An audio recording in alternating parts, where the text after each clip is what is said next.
The Right Church, From a Seeker to a Finder, written by Peter Hoover of Ontario, Canada, in the late 1970s, published in 2021 by Metamorphose Publishing of Waynesboro, Pennsylvania, USA. Chapter 11 of 16. An ongoing debate. Thankfully, by mid-March 1978, already deep in the sap season, I received the order for my cast to be removed. What a glorious release! Fitting right into the balmy spring weather, the melting snow, and the first north-flying V's of Canada geese. Gingerly, still with considerable pain, I began to use my foot again. Not only that, I happily resumed my work in the greenhouse. They needed help, but in and amongst the transplanting and preparing of new beds, Randy and I found time to talk. He, as strange as it was, always stood on the skeptical, somewhat cautious side of things, while I, the supposed old order component, always wondered and threw out questions. Always in search of why people do what they do, if the rules they made for themselves were really necessary, or what God actually thought of it all. I always found it easy to see how things could or should be rearranged, improved, or fixed. Only I had a few supporters in getting things accomplished. Randy listened nicely. Nellie agreed with me pretty often, but nobody, of course, really did much about it. I was just a young guy talking. No experience to back me up. Besides this, somewhat carefully, Randy also kept sharing random bits of information pertaining to his church's activities. Who was getting married, which missionary was giving a report, or, more pointedly, what the youth group was planning. "You like to sing," he told me soon after I got back to work. "What about singing with us at one of the local care homes? We do it often, and the old folks much appreciate it. What about you and your sister joining us on a Saturday night?" I could not give Randy a clear answer right away, but the longer I contemplated the matter, the stronger my inclination grew to try something different. This weekend, however, brought its own unexpected entertainment. Frank Epp came to visit our farm. Not surprisingly, Dr. Fretz from Waterloo brought him. They both worked at Conrad Grebel College. I felt embarrassed. They came on Saturday morning. After a late breakfast, I was leisurely sweeping out the dairy barn with a push broom when I noticed them coming. Dad with Dr. Fretz and a round-faced man with glasses and a smart little hat, the kind Comrade Tito of Yugoslavia wore. The man grabbed my hand and pumped it vigorously. "I'm Frank Epp. Let me have that broom. It's been years since I've cleaned up a dairy barn." The dust and straw flew. The cows swung their heads around to watch. The ice was definitely broken, and Frank became another personal friend. After touring the barn and yards, Frank particularly liked our old-fashioned machinery. Dad led the visitors into the house, and I came trailing along. "No, I was not born in Russia," I heard Frank say to Mom, as I kicked off my boots in the entryway. "My parents, however, came from there. They survived the First World War, the years of starvation, and the communist takeover, but I was born to them at Lena, Manitoba, third of 13. We had a tough time farming during the 1930s. My dad was a preacher, always speaking in German, and I did not begin to speak English until I started school." "What brought you to Ontario?" Dad asked. "My girlfriend, of course," Frank laughed. "I married Helen Dick of Leamington." "But what really brought Frank to Ontario," Dr. Fretz explained, "is his teaching at Conrad Grebel College. Besides that, he's a writer, editor, a member of the MCC board, and he's now putting a series of books together about the Mennonites throughout Canada, a landmark study and first of its kind." "Oh, don't make it grander than what it is," Frank shrugged it off. "What I have been hearing," he now turned to me, "is that you are a budding writer yourself. Would you like to work with me on this project? You know all sorts of things about the old order Mennonites here in Ontario that I sure don't. What about making a deal? I'll give you my manuscript, at least the parts that pertain to Ontario, and let you work on it, add whatever you wish, and correct what you think is wrong. Would you like to do that?" I am not a blushing person, but on this occasion I'm sure I must have gotten that done. I glanced at Mom and Dad. she a bit tight-lipped, and Dad with a non-committal stare. I knew what they were thinking. Here come those college professors trying to inveigle our son into some scholarly pursuit. Just what we don't need. We want him to take the home farm and stay plain. Out loud I said, "Sure, I would love to see your manuscript. I can't say I will be able to contribute much, but I do enjoy historical studies." "That's great," Frank declared. "I'll send the manuscript through the mail next week." Later in the day, after the two scholars had gone, I noticed they had left a slim book for Dad, The Glory and the Shame, with Frank Epps' name on the title page. Dad wasn't reading it now, so I snitched it and eagerly drank in every word before the time came for chores. The glory of an individual or of a people can easily become self-glory, and that quickly turns into shame. History, both sacred and secular, is one long chain of reports, illustrating that truth, and all of them bear contemporary relevance for the Mennonite Church.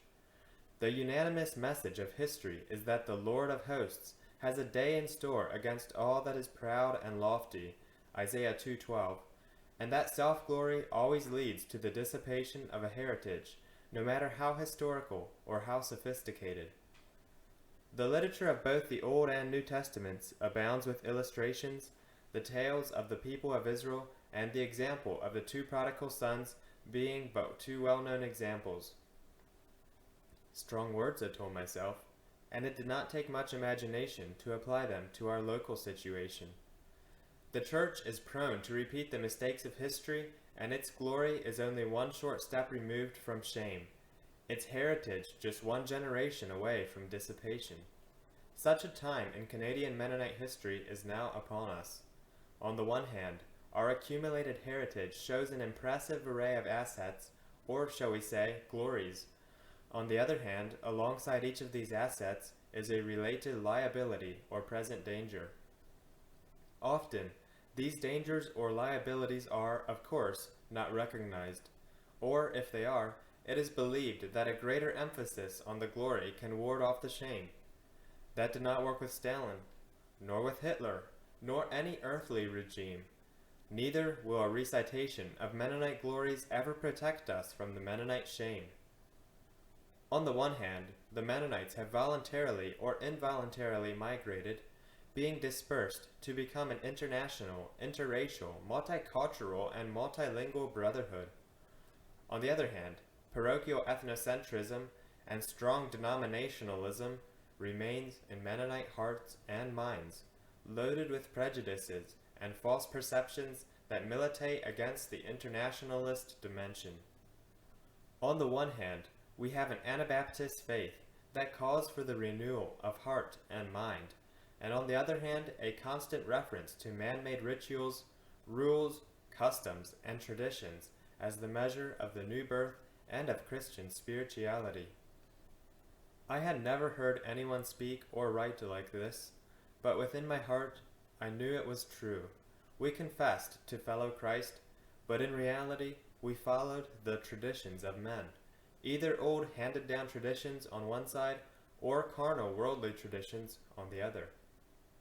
In the past, we discovered the Bible as a divine authority that put the words of God into the mouth of man, a sword cutting down to the marrow of the bone, slicing up sterile cultures, offending sacrosanct ecclesiastical, social, and political systems. But by now, the Bible has become little more than a human authority, frequently used to put the words of man into the mouth of God to defend our favorite customs, cultures, and kingdoms, all of which God will eventually judge. On the one hand, we refer with pride to the volumes on Mennonite martyrs, but on the other hand, we have become so preoccupied with security, so obsessed with recognition and promotion, that our zeal for truth is quickly crushed by our fear of social embarrassment or of loss of prestige. We are more ready to crucify than to be crucified. We have gone through the fiery trials of communist persecution, but apparently not become the wiser for it. We have not grown much in our understanding of the nature of historical judgments, and we are not cautious enough to avoid the repetition of our own historical errors. To evaluate the state of Mennonite institutions is not to say that the liabilities are greater than the assets, or that the glory has already irrevocably turned to shame. It is to say, however, that such will be our historical judgment if we will not face ourselves as we really are, perceive the world as it really is, and understand the gospel for what it really means. Awestruck. Drinking in truth wherever I found it, Frank Epps' short writing changed the course of my thought and life forever. For the first time, I began to comprehend the broader reality of what God expected of us, and particularly how far we modern-day Anabaptists had wandered from Jesus' narrow way. Frank sure knows how to lay it out, I told myself, but what to do about it, who knows? I would have loved to talk much more about this with Nellie, but we had to hurry through chores for the activities I had already engaged. Nellie and I, with Dad's half-hearted consent, had decided we could go sing with the local MB youth that evening. Would we like it? I wasn't even sure, but we couldn't just sit and do nothing for the rest of our lives either. The Spruce Haven nursing home where we had planned to meet was in a section of St. Catherine's unfamiliar to me. Glancing at Nellie in the back seat of Randy's car, I noticed that she was also looking out with a lost expression on her face, but both Randy and Judy seemed to know just where to go. "Can you recall Dick Weans from the night you visited our church?" Randy asked me. "He's an elderly man, bald, with glasses." "No, I don't think so," I told him, trying to remember someone that fitted the description. "He's the leader of our little informal singing group," Randy went on. "Once every 2 weeks or so, we like to gather at some senior care home or a hospital to sing, and Dick has always been the leader. He teaches music at the Lincoln District Secondary School here in the city." "What do you sing, soprano or alto?" I heard Judy asking Nellie behind us. Randy had already told me that he was glad I sang tenor, as this was usually their weakest part. I thought back to the time shortly after Christmas when he had first asked us to accompany them, and how I had told him that I did not think my parents would approve. Things had changed somewhat once Nellie had learned of the opportunity. She loved to sing. Usually, when she added her voice to mine, Dad, not surprisingly, felt more inclined to grant permission. He told us we could go and sing, as far as he was concerned, providing we did not do a lot of other stuff later on. Sometimes I sensed that he and Mom were aware of our lack of companionship, and became, consequently, more lenient than what they had been. Pulling up beside another car in the parking lot, Randy screwed down his window. "G'novin, Mike," he greeted the boy in the other vehicle, and they both laughed. The low German greeting was merely a bit of fun, for neither of the two could talk their ancestral language. "Who's with you tonight?" Michael peered over into our car as Randy introduced us. I noticed others walking toward the main entrance of the Spruce Haven home, and we joined them before the door swung open to let Dick Weans come out to talk with us. He looked apologetic. "Great news," he announced. "The Salvation Army Band has beaten us here, so I guess it's out for us tonight unless we can think of some other good place to go." Somebody must have goofed when the schedule was drawn up. A series of disappointed exclamations and groans followed. A girl with wavy red hair and a tan-colored ski jacket came up with the first suggestion. "Why don't we try Candlewood Lodge? My sister works there," she asked brightly. "Where's that?" Dick wanted to know. Nellie looked at me with a faint expression of horror, and I knew what she was thinking. It was too late, however, to protest, and we hurried back to the vehicles with the rest. 10 minutes later, we ascended the familiar steps to the place where Grandpa Stoner lived. The lounge, thankfully, was filled with only unfamiliar faces, old men with canes and wrinkly grandmas we had never seen before, so with a sigh of relief, I realized we would not need to encounter Grandpa in this potentially complicated setting. Dick Weans placed us in order, according to the part we sang, in a semicircle along the wall, a dozen of us young people with Judy Taves taking a seat in front of the piano. Another component I had not figured in before, and my sense of uneasiness increased. Dick, I soon discovered, though, was an excellent chorus director, and we sang only familiar hymns, so I began to relax, until I heard it, a familiar shuffle, a tap, tap, tap of a cane coming from the hallway until we saw him, the only plainly dressed man in the whole establishment. At first his expression remained unchanged, until Nellie's head covering and plain dress gave her away. His shock was evident, and when he also spotted me, I could feel the depths of feeling in his stare. Oh, how we both wished to drop out of sight, but we couldn't. The singing continued for another half hour. Then, while the others of the group scattered about the room to shake hands and chat with the elderly, Nellie and I bravely went to talk with Grandpa. He was nice, though, and to our surprise he did not make any pointed remarks about our presence. Instead, he led us to his room and told us he frequently felt lonely, in spite of all the people around him. He told us he constantly wished we would visit him more often. Sitting back on his rocking chair, a wooden antique he had inherited, still covered with a cushion stitched together by Grandma, he talked of the farm and how much he used to enjoy working with the fine horses he had. Now, all he could see when he looked out his window was a sprawling public school, the traffic on the street, and people walking, all of them in a hurry. Both of us felt bad for Grandpa, and as I remembered the unfortunate circumstances that had placed him in the home, I was resolved again to be more faithful in coming to see him. It was time to leave now, so after shaking hands and saying goodbye in typical old-order Mennonite fashion, we joined the flock of MB youth outside. "Was that your grandfather?" Randy questioned in a puzzled voice. "I don't think you had mentioned that he lives here." "Quite a coincidence that you got to see him tonight," Michael added. We enjoyed meeting the others of the group that had been singing, and almost before we knew it, both Nellie and I found ourselves in conversation with our new friends as if we had always known them.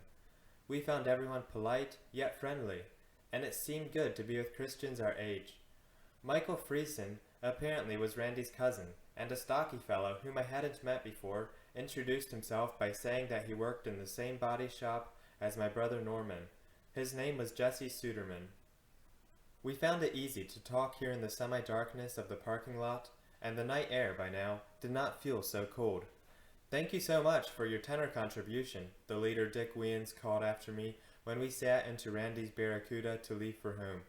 "We really need your contribution, so be sure to come again." His emphasis on the word need lingered with me, even after we had bade good night to the Taveses and hopped into our own truck for the short ride home. "Now isn't this something," Nellie declared as we pulled in at home. "Dad and Mom are still up, and there is light in the kitchen. But whose car is this?" she added, motioning to a large, shiny red car parked alongside Bertha's. "Why, that's Alan Miller's Lincoln." I recognized it at once, and sure enough, when we opened the kitchen door, Mom and Dad, with Alan and Barbara Miller, sat around the table. "That's right," the round-faced minister was nodding, apparently in approval of something that his wife had said. "The name Mennonite is nothing but a hindrance.